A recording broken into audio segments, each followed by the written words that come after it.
Hello, darlings. It's Amy Ahlers, the Wake Up Call Coach here. And I'm here today with a very special video, interview, discussion. I mean, you name it. We're doing it here because I am fascinated, absolutely fascinated with the Enneagram and the Enneagram system and the influence it's had on my life and my clients' life. Yay! And so I thought, I'm going to bring an expert on and we're going to talk about it. So I want to introduce to all of you who don't know the fabulous, amazing Ben Saltzman. He's a spiritual maverick and he's an internationally known seminar facilitator. He has done stuff for Fortune 500 companies. He's the coach to spiritually minded, multi-million-dollar business owners and those of us who are sprinting into that direction. And hopefully that might even apply to you. He's the creator of the Shadow Light Integration Process and has co-led the Abundance Ministry at the 3,000 member church Inner Light Ministries, where he teaches facilitation skills to practitioners. Ben's also a radio personality. He was the co-host of the Mind, Body, Spirit show and the author of the program, The 5 Spiritual Laws of Money and Transformational Coaching with the Enneagram. And Ben has a master's degree in organizational development. I love reading this bio, Ben, because I didn't know all this about you, so this is really fun for me. Okay, so he's a master's degree, I didn't know this, in organizational development from JFK University, where he teaches regularly. He taught seminars at the Enneagram and Transformational Coaching at the Institute of Transpersonal Psychology and co-founded the Israeli Enneagram Center in Tel Aviv. Oh my gosh, how cool. In Israel, where he teaches regularly and at the master class level. So you can see why I wanted to bring on someone this badass right here to all of you in my community. So Ben, thank you so much for being here, darling. My pleasure. Love the introduction. Okay, so let's start, because I know that there's probably people watching this right now who are incredibly familiar with the Enneagram and who know their Enneagram type. And then there's some people that are watching that either have heard of the Enneagram or maybe even people who've never heard of it. So let's get a little bit of context here and have you define what the heck the Enneagram is and why it's so powerful. Yes. Yeah. So Enneagram, so this is the symbol here. This is not a crazy cult symbol. This is the Enneagram symbol. And it maps out 9 different personality types. 9 different ways of perceiving the world, 9 different kind of orientations that we take, that our egos get lost in. And we use it in a lot of different arenas. So there's a lot of kind of cuts at the Enneagram. And I'll talk about a couple of the ways that we prefer, the way that we like to use it. But just know that this is the system in itself has really been sweeping across the nation in the past 20 or 30 years. It's grown tremendously. When I first got involved about 20 years ago, there was 2 or 3 books. And then it went to 5, and then it went to 50, and now there's hundreds of books. Enneagram in parenting, the Enneagram in leadership, the Enneagram in, we specialize in Enneagram and spiritual and emotional development, and Enneagram in entrepreneurship is kind of our value, that's our hotspot. Yeah. But it's grown tremendously. And I think one of the reasons is because there's a lot of assessments out there that are kind of surface level psychological assessments. Right? Like the DISC, the MBTI, Myers-Briggs. So there's these assessments that kind of, this is the behavior, and maybe these are some of the beliefs underneath that behavior. And they come out of the psychological world. Right. The reason I like the Enneagram is because the depth is where it's most precise. So when we get into unconscious motivations, fears that are moving us that we don't even understand are moving us. Yeah. Core stuff, the stuff that's background that you don't even know is background, that you're like, oh, this is why I do what I do. Yeah. When people discover their Enneagram type, there's often this popping of, oh my God, I'm seeing for the first time. Oh, I'm kind of embarrassed. Oh. No, I do that, and that's why I do that. Oh. Yeah. So there's a lot of that experience when you first discover your type. But the Enneagram does not come out of the psychological assessment world. It comes out of the spiritual transformation world. Yeah. Its roots are very different. The promise, the input, why do we work with the Enneagram is very different than just awareness. it's like, we don't have to be this way. We can shift, we can transform, we can get some freedom from our type. This is not something that puts you in a box. This is something that's saying, hey, you're in a box that you can't see right now. There's there's stuff that's going on and you're running on automatic, kind of reacting to the world. We want you out of that box and in a place of choice. Yes. So that you can see and understand yourself in more depth and actually go through a transformational process so that you're losing some of the kind of the negative side of your type, of your personality type that's been holding you back, and able to show up in the world with more freedom, with more ease, with more juice, with more of who you actually are. So that does it make sense here? It totally does. Well, and because it really, the thing for me is it's been since, learning about my type and typing myself. And I highly recommend everyone. And if you haven't actually ever taken an Enneagram assessment, and even if you have, Ben has a very special one. You can see the link below. You may even want to pause this video, take the assessment, and then come back if you want to this video, because it's so fascinating. And I know for me and my clients, that I've had do this work and have done this work with them, it's really spiritual liberation. When we really understand, it's like there's the ego, there's the personality, there's that protected personality that we have. And then there's this whole other world that awaits us when we really liberate ourselves from those tendencies. Kind of in my context, in my world, when Christina Rilo and I developed the archetypes of the inner mean girls for that particular system, we went to the Enneagram and we actually checked it and back checked it and went back and forth and said, okay, what's the inner mean girl that really haunts this particular Enneagram type? And we knew that as we went around the Enneagram system, that we were really making sure that we were going to accurately represent almost everybody on the planet, if not everybody on the planet. Nice. So it's I can't say enough about the deep spiritual work and liberation that happens, and permission too. Start really looking at the Enneagram. And what I love about what you're doing specifically, Ben, with it, is then taking it to those of us that are entrepreneurs and looking at things like sales and enrolling people and how our Enneagram type will sabotage us. If we're not careful in that. So I love the framework that you're specifically doing. Can I give you an example of how that shows one of our clients? Yeah. It popped to mind as you were talking. Yeah. So I had a client who's an Enneagram type 5. And so here's head types down here, 5, 6, and 7, bottom of the Enneagram head types. And the 5s are the most kind of like up in the head and kind of cut off from the body and the emotion. And kind of social niceties and relationships are often, the 5s are a little bit like, I'm sticking my foot in my mouth and I don't really understand. And weird humans and what the hell are you guys doing? So this particular client, we often are supporting our clients in creating relationships with higher caliber folks. People who can afford to pay the higher fees or have more income or impact or influence. And in this particular case, he was part of an organization and he was tasked with raising $40 million. Wow.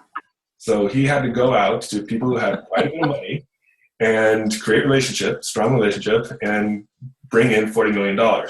And he was failing miserably. It was just a disaster. And so one of the other people in his organization was like, Ben, if you can turn this guy around for us, another principal in the organization, if you can make this guy a rainmaker, I'm going to give you clients for the rest of my life. Okay, you're up for the challenge. He's pissing people off. The people who are working for this type 5, my client, were like, I don't like him. He feels aloof. He feels removed. He's not available. And they would go to the other principals and go work for them rather than working for my client. So it was bad. Wow. And this has been going on for years.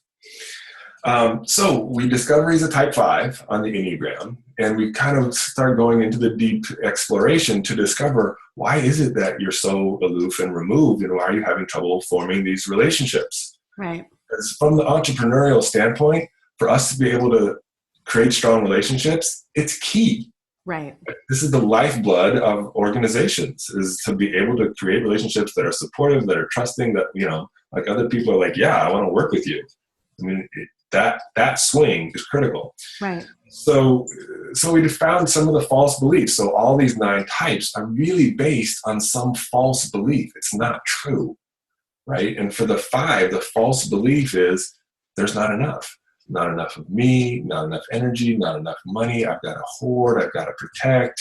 All you people are kind of scary, so I kind of back away from the world. So he's running this, and people are experiencing him as aloof and removed, and he doesn't care, doesn't get it. So as he goes through his transformational journey, he becomes more available. He becomes more engaged. He becomes more personable. He kind of loosens up in his being, and other people can feel this. And he starts to embody qualities like engagement, authenticity, presence. And this is the transformation, right? When we can show up in the world in a new way, everything shifts. Yes. So within 6 months, he's raised the $40 million. Wow. He moves out of this organization into his own, spin-off organization. The people who work for him now love him.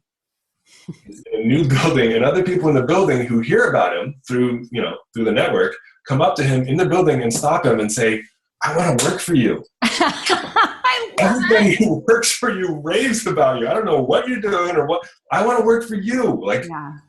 So it's huge. It warms my heart to see that kind of transformation is possible. I love it so much. And I feel like it is like you said, kind of when you first understand and identify which Enneagram type you are, then there's like that moment of total vulnerability and like, oh my gosh,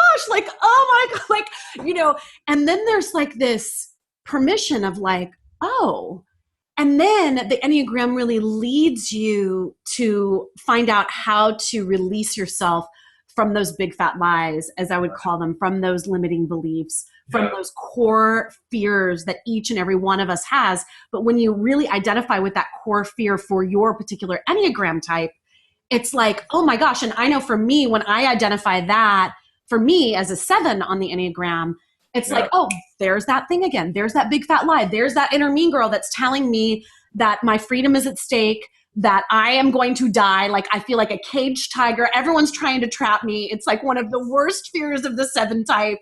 And, right. And I was telling you, Ben, that, when my husband and I were first engaged, it almost cost me my marriage because I was like, oh my God, I wanted to get married. He proposes. And then I totally freak out because I think, oh my God, he's trying to take my freedom away from me. And then of course, my blessed husband, who's a 9 on the Enneagram, was like, that's not what's happening here. And I was like, really? And then I realized actually that this could be the most amazing relationship, which it has been now, 16 years later. And but it was like, it really came up strong. And I saw how that tendency for freedom, no matter what the cost, could really screw up my life. Big time. Yeah. And this is a great example. So I'm a fellow 7, so I'm feeling your pain, sister. Yeah. And it is, so at the core of the 7 is like, I've got to keep my options open. I've got to be free. I can't experience limitation or frustration or like bad feelings even. Like anything that kind of makes us feel pain or suffering or anger is intolerable when we start the process, when we start the self-study. So committing to relationships is hard. Committing to even one job can be hard. Committing, as entrepreneurs, the type 7s, try to do like 9,000 things. Guilty. Right? and we lose traction. We lose, it's not, we're not successful until we really can narrow our focus and learn how to commit and follow through and stay with it and like, and then relationships can flourish, your businesses can flourish, and a lot of things can change. But you got to be able to see it, and you got to move with it, be able to dance with that stuff that is unconscious and running us in ways that really don't serve.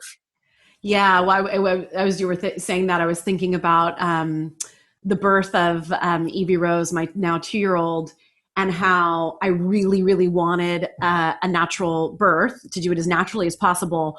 And my doula was like, would you consider a home birth? And I'm like, or even at a birth center, would you consider going to a birth center? And I went and toured, and I was like, oh my God, this looks amazing. And then afterwards, you're in this beautiful king size bed with your little baby between you and your husband, and it looks amazing. I'm like, but I could never give up the option of an epidural.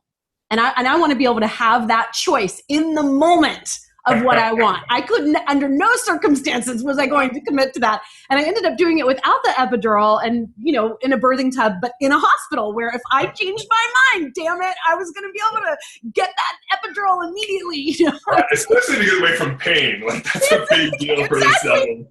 Yes, it's actually pretty amazing. No pain. I like it. I know, right? It's pretty amazing. It's the 7 that I was allowed myself to go through that much pain, but it was a huge deal to me and a huge spiritual practice to separate pain, physical pain, from suffering. Right. Like, oh, I can be in this physical pain, or I can be in the pain of loss, or I can be in the pain of seeing my child in pain or whatever, and not create that suffering layer on top of it.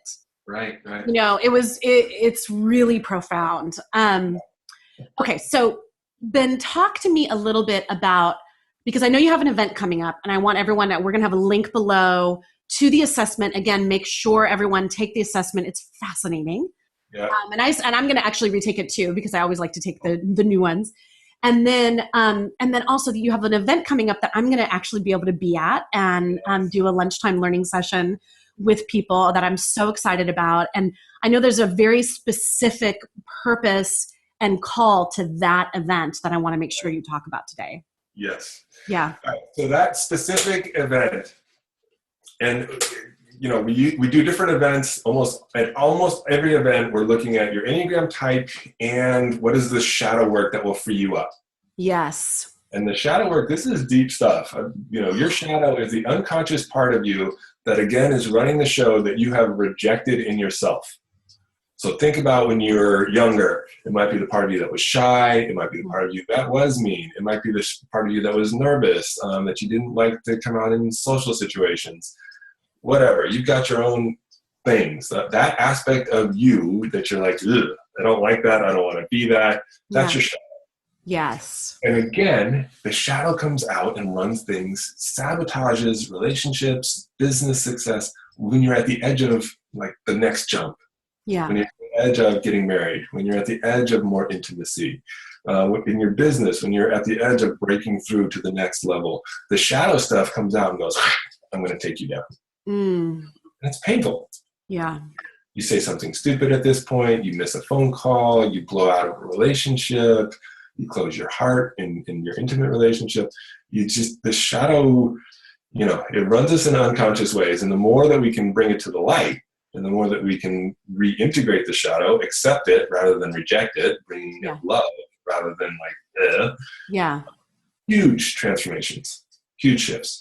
So I just want to encourage everyone listening right now to really look at where in your life right now do you feel like you're at a growth edge. It might be around a relationship where you're leaning into more intimacy. It could be around creating more money, and all of a sudden you realize, we're in tax season here. You may just have looked at the number and been like, oh my God, I made more money, or I made less money than I ever have in my entire life, wherever it is on that spectrum. Or you can feel that you're on that precipice of, wow, I'm about to really take off in abundance, and that growth edge is coming up. Or maybe it's something around, how your body looks or your health, and you feel that call to be healthier, or you're looking trim and slimmer than you ever have in your whole life, and that growth edge is there. And then just taking that, what you just said, Ben, about the shadow, and noticing where is that tipping point for you in that area of your life. So as they kind of identify that area, Ben, can you just kind of give them a couple of questions of what to look out for with that shadow? Yeah, for sure. So the shadow, shadow is the wildest thing. It happens that we reject it in ourselves, and then we see it in other people in a patterned way. And we usually judge it. It's either a white shadow or a dark shadow. And so often we judge it in them. Oh, they're angry. Oh, they overeat. Oh, they blah, blah, blah. Oh, those people, so be looking for what do you judge in a habitual way? We all have our kind of favorite judgments. Right. So what is that? Often that's your ding, ding, ding, ding, shadow, shadow. Yeah. The other thing you want to look for is you wanted something, you've been moving towards that, and all of a sudden it derails. Yeah. You do something that feels like, what happened? I was committed. I was moving forward on this path. I wanted more intimacy, or I wanted more abundance, and something Yeah. That's usually a shadow crash. There's some shadow thing that's coming out and taking you down. Now, in this particular event, we're really focused on selling and selling your ideas, like your marketing, selling your goods and services out into the world, bringing you forward in a really powerful way. And what are the shadow parts that are getting in the way of that? And how is your Enneagram type getting in the way of that? And transforming both of those elements through this 3-day event. What for you, like when you're in the room at your events, Ben, and I know at one point you have people go to their different Enneagram types. What are the typical Enneagram types? Like, do you see a particular thing? Because I know that you work with very heart-centered, spiritually aware entrepreneurs. Yeah. You know, these are real visionaries that have a message in the world. Would you say that there's an overwhelming, particular Enneagram type that you see at your events? We get a spread. I mean, honestly. Really? Yeah. Yeah, we get a pretty wide spread. Often we don't have as many 8s. Oh, interesting. Really? They're usually like out there changing the world, and and our work is so heartfelt and revealing. Yeah. Sometimes it's hard for the 8s and the 3s to kind of go there. To kind of be revealed, vulnerable. Yeah. Vulnerable, it pushes their edges to kind of drop in to the way that, that, because we run some pretty intense energy. And yeah. So those are the ones that we don't see as much, but we get a lot of 2s, we get a lot of 4s, we get a lot of 9s, we get a lot of 7s. I mean, we run the joyride too, right? So the 7s are like, this is going to be fun. I'm in on this. Totally. They like the joy that we presence there, and a lot of the head types too, because the Enneagram is so sophisticated. I mean, you see there's all these numbers and the passions of the type and the defense mechanisms and the strengths. I mean, you learn about the strengths of your type that you can leverage in your relationships and in your business, and they love getting all that information. So a lot of the head types and the thinkers show up because they're so drawn in by the information that's available. It's a rich dive. Yeah. Well, and I was just thinking about, like, if we take a 2, for example, which is the helper, right? Yep. That's the name of the 2.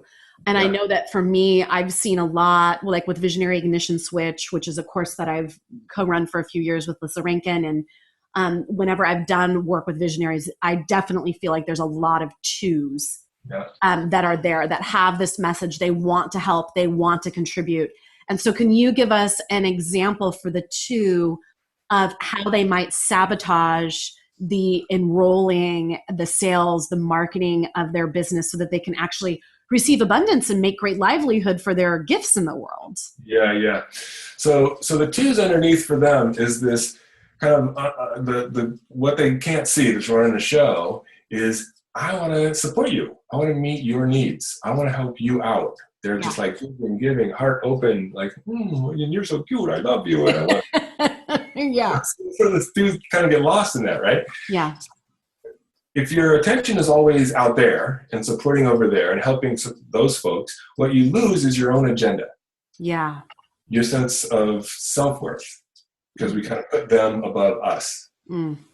And so with the 2s, often I'm getting reports back from them of, I gave my stuff away and I didn't charge enough. Yes. Or I let those people walk over me and they took advantage of me in the relationship so that, somehow I ended up working for 10 hours when we only contracted for 5 hours, and I'm still feeling guilty about it even though I overworked, like those kinds of things. Yeah. My coaching sessions that were scheduled for an hour went for an hour and a half. Yeah. Trouble setting boundaries and limits. I just got chills because I know that there are so many people watching right now that can relate to that. And I mean, I can't tell you how many amazing, heart-centered, just giving, generous, incredible entrepreneurs that are in my community that have been giving everything away for free or a sliding scale, and then they can't pay their rent or their mortgage. Right. Like at absolute sacrifice. Yeah, it's heartbreaking. Yeah.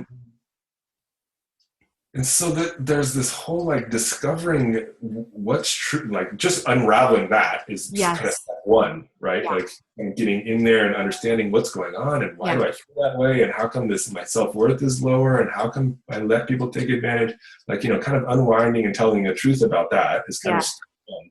And then there's the transformational piece that you actually start feeling more like I'm worthy to receive. Yes. I'm worthy to set limits and boundaries. And the kind of just the technique, the strategy of how do you set a limit or a boundary that doesn't actually separate. Like that's it, right? For the type 2s, the thing, if I set a boundary or a limit, it separates me from them. They're not going to like me anymore. It'll break the relationship. That's kind of the underlying unconscious. The boundaries and the limits that we teach you how to set, they will bring you closer together. Yes. They will create a safe container for you to show up with all of who you are in the relationship and give yourself fully, knowing that you've got a safe container to play within. People will fall in love with you because you are safer, because you are standing up for yourself, because you believe in self, and you have these like solid boundaries for the relationship. Now we can both just go for it. I love that. I so powerful. Yeah. So powerful because it is that thing. Boundaries are just so important. I know it's an area that is always a growth edge for me. and I have a mom that is a 2 on the Enneagram. So there's a lot of learned behaviors in there as well. And a lot of amazing learned behaviors, by the way, of generosity and giving and all of that. And like setting those boundaries so that it doesn't go into that land of sacrifice and then resentment later. Yeah. Because it's like, oh my God, I got walked all over. Right. And so we have 2s, after they go through the transformational journey, they tell me stories like, well, when I started to value me more, everybody around me showed up and valued me more. Right. As I stood in the value of my prices and I used to ask like, and now I ask from this is what I'm worth, and they pay me gladly. Right. Like it's that whole, what is my value and how does it show up into how much I ask for and charge? That whole story starts to dissolve because you're just standing in the truth and in your integrity around it. And then other people are easy. The ask and the payment is just an easy conversation. It's not so much, But you know what I'm talking about. Yeah. So that's huge. It ends up in 20% to 200% increase in income on a pretty regular basis for people who are in their inner work around their type, whatever type you are. I love that. And whether you're an entrepreneur or in the corporate world or whatever it is that you're doing, being able to really come from that place of power and strength and knowing your worth. I mean, it's incredible. And I'm curious for you, Ben. I love that you do the Enneagram work and then you also do the shadow and the light work and really playing around with those two specific things. How did you did you go to the Enneagram first and then add in the shadow? Like, what was kind of your journey of coming around to using those two amazing tools together? Right. So I first got into the Enneagram when I was getting trained as a coach. Yeah. And my mentor coach said, Ben, you want the coaching that you want to do, the deeper developmental coaching, you got to check this Enneagram out, to go beyond kind of setting goals and cheerleading and deeper level shifts. Yeah. The Enneagram out. So I fell in love with it, started using it with all my clients. And pretty soon we started teaching other coaches and therapists how to use it. So we teach coaches and therapists how to use the Enneagram, how to do shadow light for deeper level work. Awesome. Huge. Awesome. What I discovered was that after people discovered their type, did some self-observation, kind of went through the first round, there was often this, what do I do now? I see my type in all its glory. I see the high side and I love it and I embrace it. And I see the low side. And even when I see myself about to do something out of type, I still sometimes I do it. Right? Yeah. Totally. I'm about to act like a 7. Oh, and I just did. So really it became like, I know my type. What do I do about it now, Ben? I'm clear on all my garbage. When I don't like it, that I do it. I get it that I'm sabotaging. What do I do about that? Yeah. How do I break free from it?